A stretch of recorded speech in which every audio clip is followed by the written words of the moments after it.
of another world. And there's life in that world. Now, a funny thing about discovering new worlds is that you usually, when you get the new world all mapped out, you usually discover that there's somebody living there. And for them, it's not the new world at all. And, you know, you haven't discovered anything. You've just shown up in the middle of their scene with a distorted rap, sort of like Christopher Columbus. And this is what we find with the psychedelics. And this is why shamanism becomes, to my mind, the bridge to understanding what this archaic revival is all about. The shamanic hallucinogens are the meat of the thing, the pith essence, the center of the mandala. But the bridge into that is the effects that these things have, the content, the experiences that we can language and tell each other about. And what we are discovering through shamanism, through looking at it not through the condescending eyes of the white man who is just impressed by the incredibly droll quaintness of whatever these brown-skinned people have dreamed up, not that, but through a realization that we are sick and no doctor can cure us, because we're not that kind of sick. It's soul sickness. I mean, it has to be soul sickness. When you see stuff like Chernobyl, or the Kuwaiti oil fields, or the Hanford nuclear reservation in Washington, when you realize what this really means, then you realize, you know, this is a mad species. This is a terminally depraved species.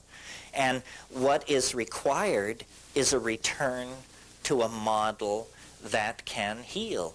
And this is what shamanism has always been about. And we have not recognized it because the part of the human being which shamanism addresses, which is the soul and the spirit, we have a 500-year-old tradition that denies that there are such things. So for us, it's absurd. Shamanism. It is, you know, painted rattles, guys dancing around in the middle of the night, blowing perfumed water around and smoking too much tobacco. That's shamanism for us, because we cannot see with the eyes that understand. When we do, what we realize is that half of our mind has been taken away from us. That, yes, the human body protrudes into profane space as 120 to 350 pounds of meat somewhere in the universe. But that isn't the domain of humanness. The true domain of humanness is inclusive of that and much, much more, because the true domain of humanness is a domain that honors the mind as self and as landscape.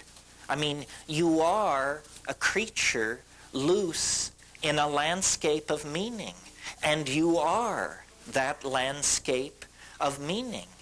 And by losing contact with this, we have become essentially pathological, very needy. This is a typical pattern in a person with an abused childhood. They become very, very needy, very thing-oriented, very security-conscious, very anxious. This is a picture of us and our psychology. And we are so deep into the historical nightmare that we can't ever remember any other way of doing business. I mean, we know we're messed up. We know we're unhappy. But what's to be done, you know? I mean, we have a million minor fixes and people peddling all of these things. I mean, you've just been through the aisles. You know what I'm talking about.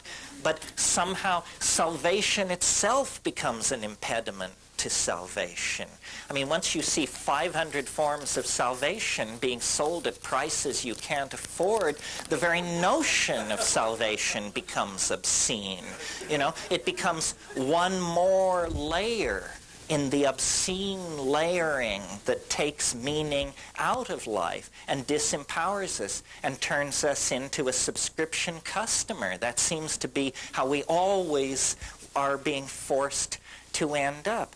Well, the only way out of this, I think, is to, it takes courage, because you have to turn your back on your culture in the most profound sense there is, because there are many ways to turn your back on your culture. I mean, if everyone's wearing gray, you can wear green. That's one way to turn your back on a culture.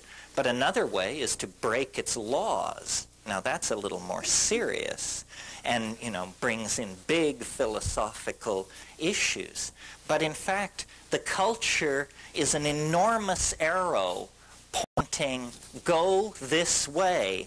And you know what lies that way? Impoverishment, madness, degradation, and death. That's where the culture is pointing. You can see it. You can see it. Just look where we're headed.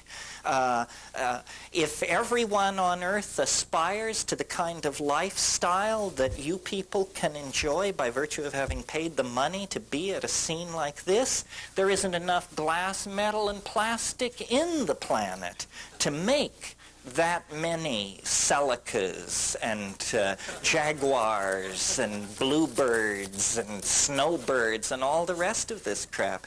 So what is needed is an awakening.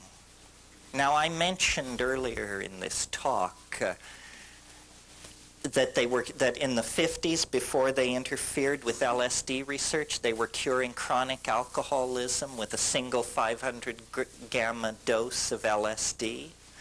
Well, now, for heaven's sake, nobody is suggesting that LSD is a cure for alcoholism. That, to me, is absurd. It's not a cure for alcoholism. It's a cure for stupidity. And a person who is killing themselves by drinking themselves to death takes 500 mics of LSD and says, what a stupid person I am. I'm killing myself. And so then they look at their behavior and they cease that behavior. And this is what has to be done on a societal scale. And it is not as difficult as we may wish to be assured by the establishment. The whole falderall and hoop-de-doo about the 1960s was that the crypto-fascist bullshit agenda was damn near overthrown by a bunch of 19 and 20-year-olds on campuses scattered around the high-tech world. The male-dominant agenda is so fragile that any competitor is felt as a deadly foe. And the fact that these ideas will not die, in spite of the fact that, you know, they've raised the price of an ounce of weed from $15 to $500.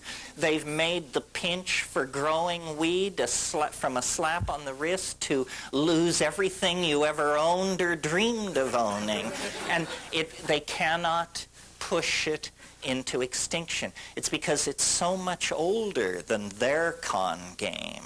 They've invented their con game post-Sphinx. universe or something, and we're talking about a reality that reaches back 15, 25, 30,000 years. And it's a reality, so far, I've only spoken, I keep trying to get to this subject, but I won't let myself for some reason. So far, I've spoken of it as boundary dissolving, promoting group sexual activity, this and that and the other thing. But those are like generalizations. What is really interesting